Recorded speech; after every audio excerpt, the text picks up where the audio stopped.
তোমাদের জন্য স্পেশাল শুভেচ্ছা নিয়ে এসেছি। তোমরা ঈদ আনন্দ কেমন উপভোগ করেছো? আমি তোমাদেরকে ঈদের শুভেচ্ছা। ঈদ মোবারক, ঈদ মোবারক, ঈদ মোবারক। আছি তোমাদের সাথে, সব সময় থাকবো এবং বন্ধু বান্ধবদের নিয়ে আবার আসবো। ভালো ভালো তোমাদের খাবার খাবো, সেমাই খাবো।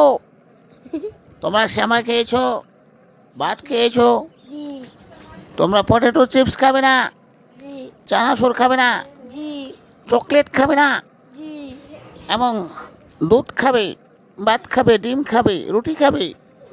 এগুলি খেলে তোমরা বেড়ে উঠতে পারবে, মোটা হবে এবং শক্তিশালী হবে। আজ আমাদের ভিডিওতে একটি লাইক দাও, সাবস্ক্রাইব করো, বন্ধু বান্ধবদের শেয়ার করে জানিয়ে দাও। পরবর্তী ভিডিও নিয়ে আবার আসবো।